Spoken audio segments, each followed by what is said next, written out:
Speaker sir, सबसे पहले मैं आपका धन्यवाद करना चाहता हूं कि आपने मुझे लोकसभा में रीइंस्टेट किया।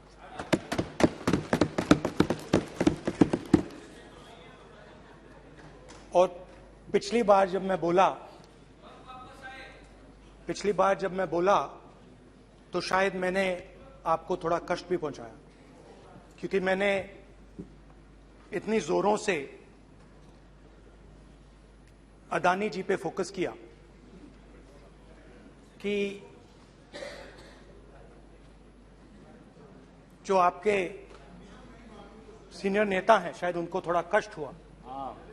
तो वो जो उनको कष्ट हुआ,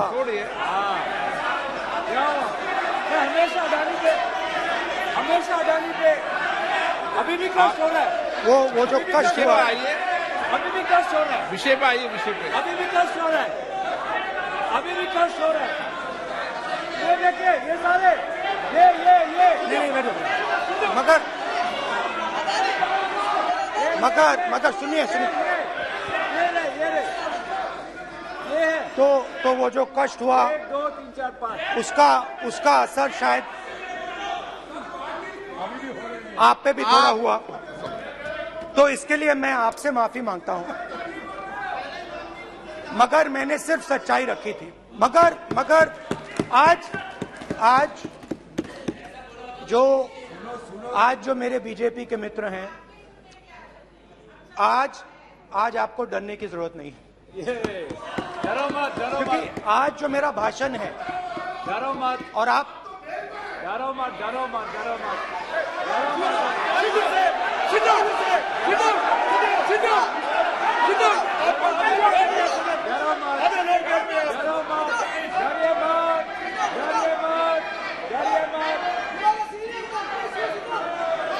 स्पीकर सर, अरे बैठे ब्रदर।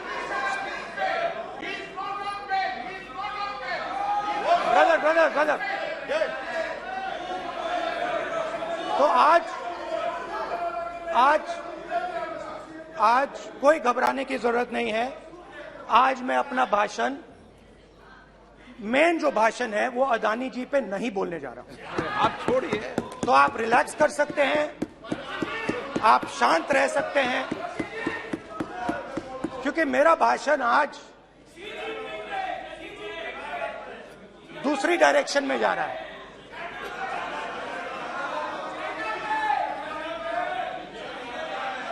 रूमी ने कहा था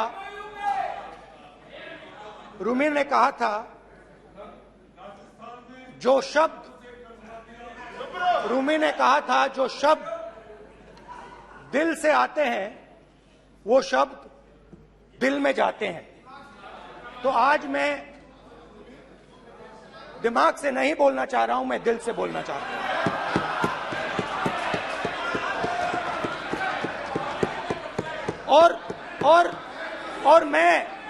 और मैं आज आप लोगों पर इतना आक्रमण नहीं करूंगा। मतलब एक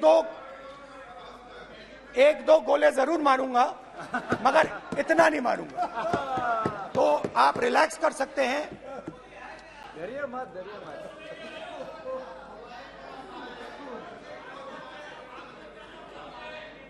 अरे रक्षा मंत्री जी आज संभाल लेंगे आप लोग।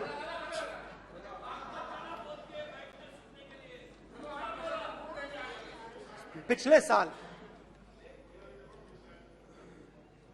130 दिन के लिए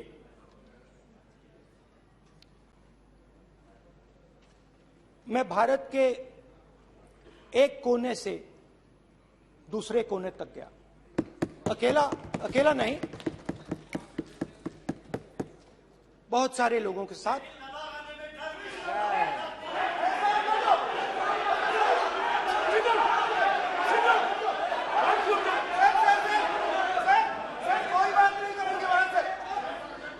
सर, ये हमारा टाइम खत्म करने का साजिश है। प्रधानमंत्री बोलेंगे ऐसे ही हो गया सर। सारे समय निकल गए। समुद्र अधीर अधीर अधीर समुद्र के तट से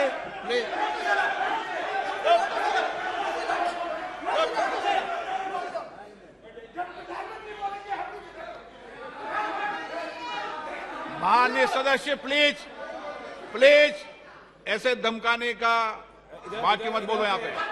बोलिए, आप उधर भी हाँ प्लीज। मैं समुद्र के तट से कश्मीर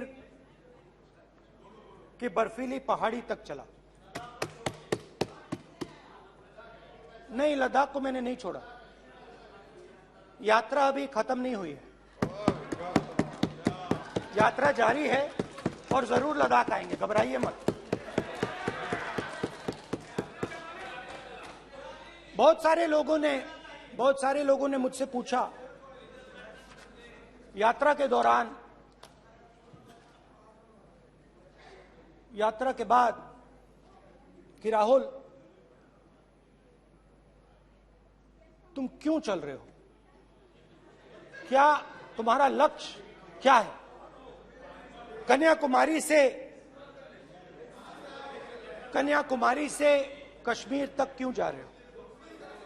और जब वो मुझसे पूछते थे, शुरुआत में मेरे मुंह से जवाब नहीं निकलता।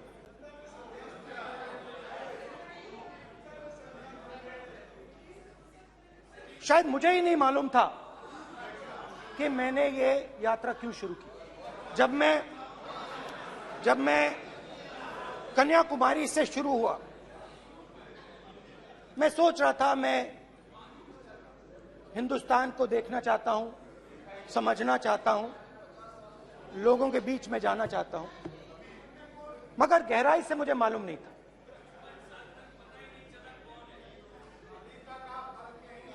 थोड़ी देर में मुझे बात समझ आने लगी।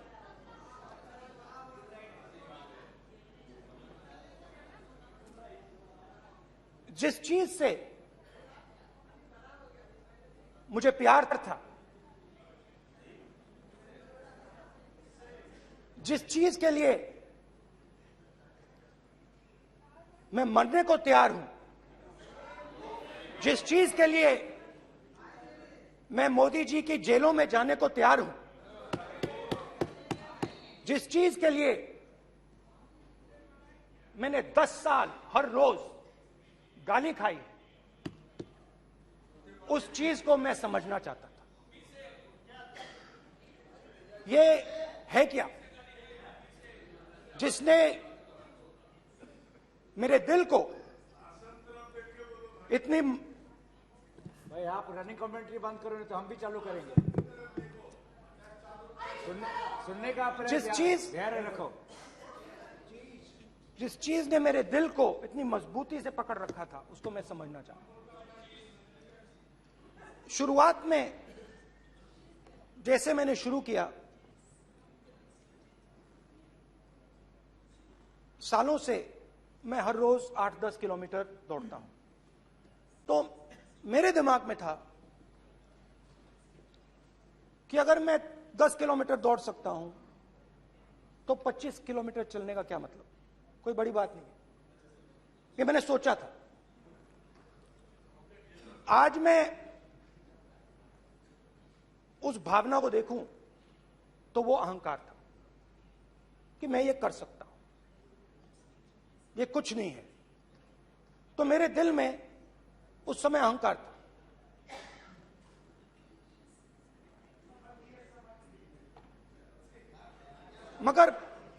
मगर भारत अहंकार को एकदम मिटा देता है, 1 सेकंड में मिटा देता है। तो हुआ क्या, 2-3 दिन में मेरे घुटने में दर्द शुरू हो गया। पुरानी इंजरी थी और जबरदस्त दर्द। हर रोज मैं उठूं और मेरे घुटने में दर्द, हर कदम में दर्द। तो पहले 2-3 दिनों में जो अहंकार था, जो मतलब भेड़िया जो निकला था, वो चींटी बन गई एकदम। जो हिंदुस्तान को अहंकार से देखने निकला था, वो पूरा का पूरा अहंकार गायब हो गया। और रोज मैं डर डर के चलूं कि क्या मैं कल चल पाऊंगा। ये मेरे दिल में डर था। और जब भी ये डर बढ़ता था, कहीं ना कहीं से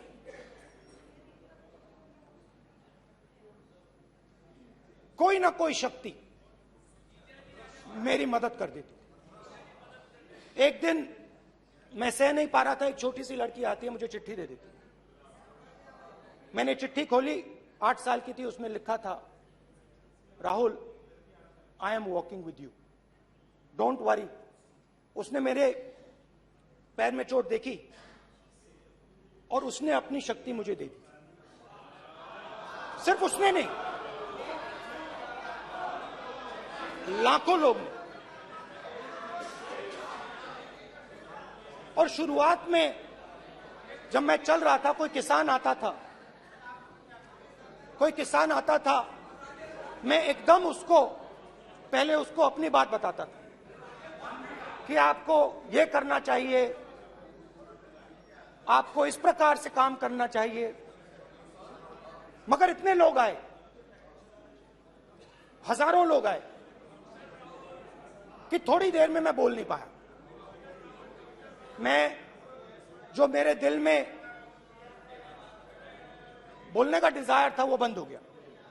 बोल ही नहीं पाया, क्योंकि इतने लोगों से बोलना था। और एक सन्नाटा सा छा गया, भीड़ की आवाज थी, भारत जोड़ो, भारत जोड़ो, भारत जोड़ो।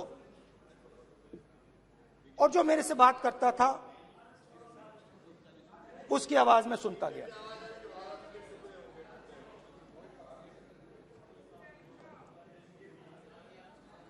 हर रोज सुबह 6 बजे से रात 7-8 बजे तक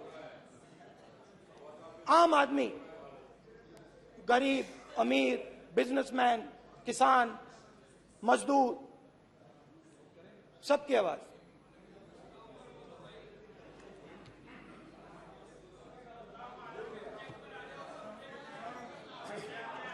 आ रहा हूं। आप कल से रुके, अब थोड़ा और रुक लो, 5-10 मिनट रुक जाओ। तो ये चलता गया, मैं बात सुनता गया।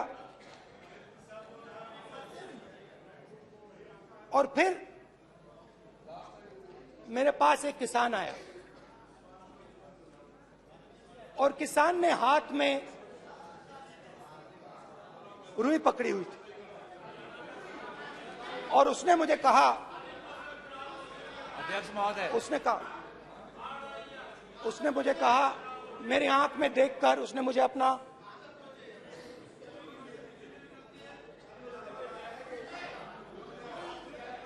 वो रुई का बंडल दिया, और उसने कहा, राहुल जी,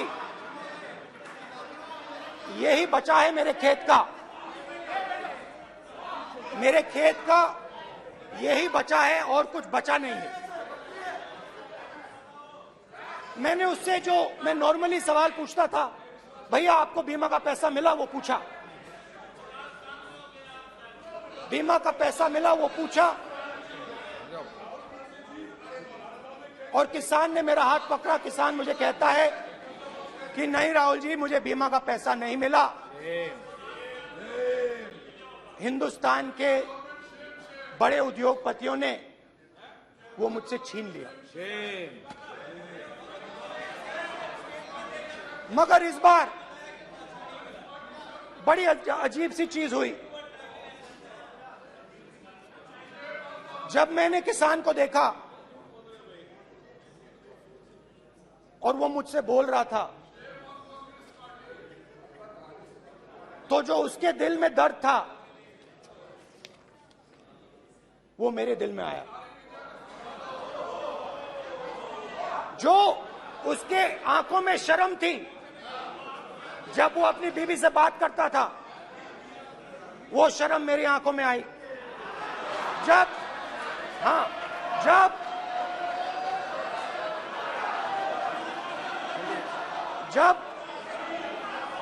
उसकी जो भूख थी वो मुझे समझ आई। और उसके बाद यात्रा बिल्कुल बदल गई। मुझे भीड़ की आवाज नहीं सुनाई देती थी, मुझे सिर्फ उस व्यक्ति की आवाज सुनाई देती थी जो मेरे साथ बात कर रहा था। उसका दर्द, उसकी चोट, उसका दुख, मेरा दुख, मेरी चोट, मेरा दर्द बन गया। समझने की कोशिश करो।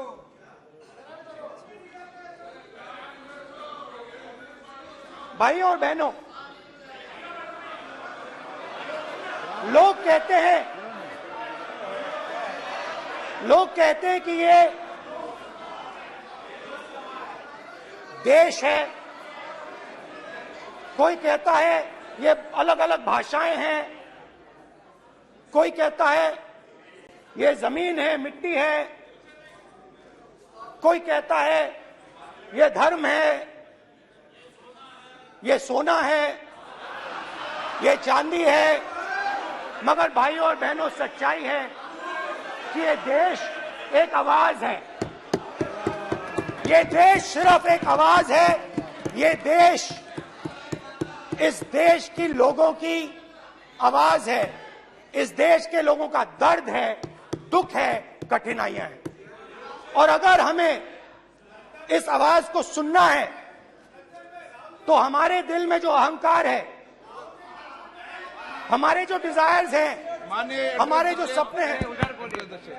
सपने हैं, उनको हमें परे करना पड़ेगा। जब हम अपने सपनों को परे करते हैं तब हमें हिंदुस्तान की आवाज सुनाई देती है, तब तक हिंदुस्तान की आवाज हमें नहीं सुनाई देती। अब आप कहोगे ये बात मैंने नॉन कॉन्फिडेंस मोशन में क्यों रखी? इसका क्या मतलब है कि भारत एक आवाज है, भारत लोगों का दुख है, भारत लोगों का कष्ट है, मुश्किलें हैं। क्योंकि भाइयों और बहनों,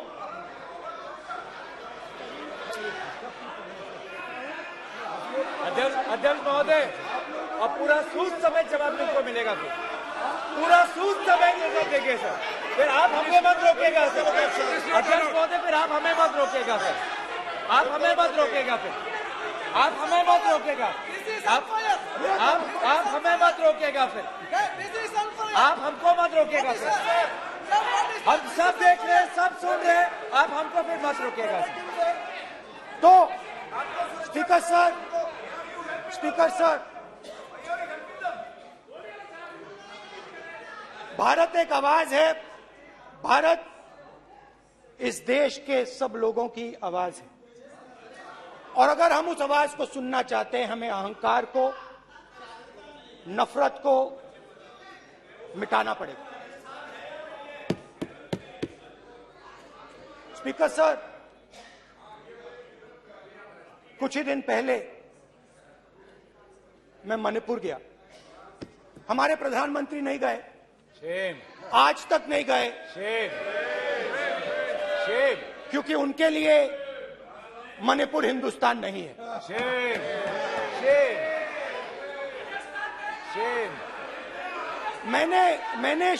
मैंने मणिपुर शब्द प्रयोग किया, मगर आज की सच्चाई यह है कि मणिपुर नहीं बचा है। मणिपुर को आपने दो भाग में कर दिया है। मणिपुर को आपने बांट दिया है, तोड़ दिया है। मैं मणिपुर में रिलीफ कैंप्स में गया। रिलीफ कैंप में आज जा रहा हूं,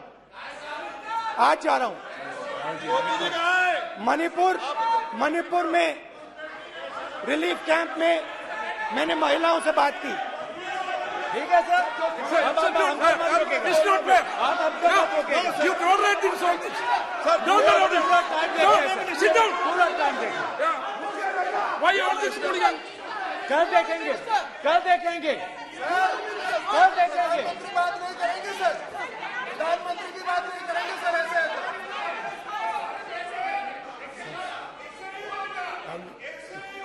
सूद समय मैं जवाब मणिपुर मिलेगा। गया और मणिपुर के कैंप्स में मैंने महिलाओं से बात की, बच्चों से बात की, जो हमारे प्रधानमंत्री जी ने आज तक नहीं किया। एक महिला मुझे कहती है, मैंने उनसे पूछा, बहन क्या हुआ आपके साथ? What's this? एक एक मंत्री बोल रहे हैं, कल आप बोले एक एक मंत्री खड़े होके बोल रहे हैं, एक एक मंत्री खड़े होके ऐसे कर रहे हैं, एक एक मंत्री खड़े होंगे तो पूरे सांसद खड़े होंगे यहाँ पे, पूरे सांसद खड़े होंगे यहाँ पे, बैठे नहीं है चुपचाप करिए, पूरे सब खड़े होंगे, पूरे सब खड़े होंगे। कल कांग्रेस पार्टी ने पूरा देश खड़ा होगा आपके खिलाफ, तो पूरा देश कल आपके खिलाफ खड़ा होगा। मैं बहुत सारी महिलाओं से बात किया, मगर मैं आपको दो उदाहरण देना चाहता हूं। एक महिला मुझे कहती है, मैंने कहा क्या हुआ तुम्हारे साथ? कहती है, मेरा छोटा सा बेटा, महिला का सम्मान करें प्लीज, ये सम्मान। एक ही बच्चा था मेरा, एक ही बच्चा था मेरा, मेरे सामने, मेरे आंखों के सामने उसको गोली मारी है। मैं पूरी रात, आप सोचिए, आप अपने बेटों के बारे में सोचिए, मैं पूरी रात उसकी लाश के साथ लेटी रही। झूठ नहीं, झूठ आप बोलते हो, झूठ मैं नहीं बोलता हूं। मैं पूरी रात उसकी लाश के साथ लेटी रही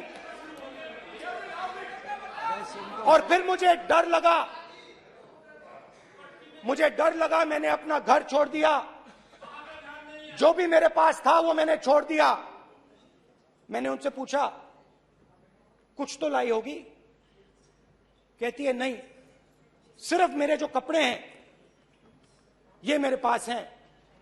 और फिर इधर उधर ढूंढती है और एक फोटो निकालती है और मुझे कहती है, यही मेरे पास अब बची है।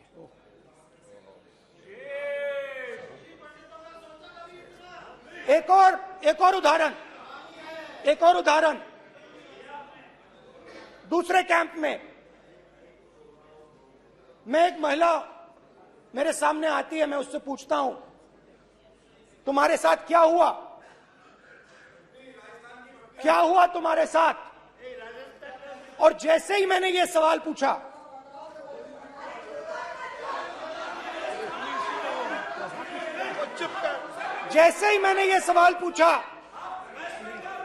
आप महिला का दर्द नहीं सुन सकते, महिला का दर्द नहीं सुन सकते, महिला का दर्द सुनने का आपका धैर्य नहीं है, महिला का दर्द नहीं सुन सकते, महिला का दर्द नहीं सुन सकते। जैसे ही मैंने उससे ये सवाल पूछा, बैठो, जैसे सर, प्लीज सर,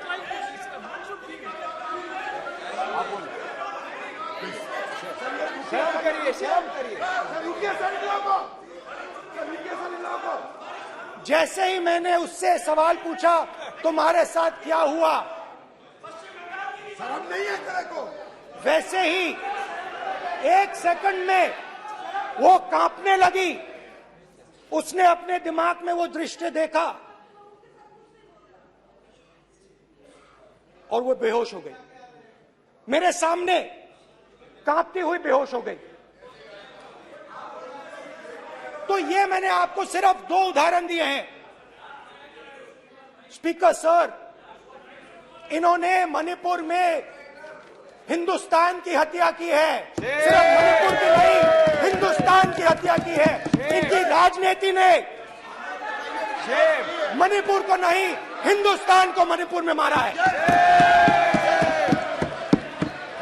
हिंदुस्तान को कत्ल किया है, हिंदुस्तान का मर्डर किया है मणिपुर में।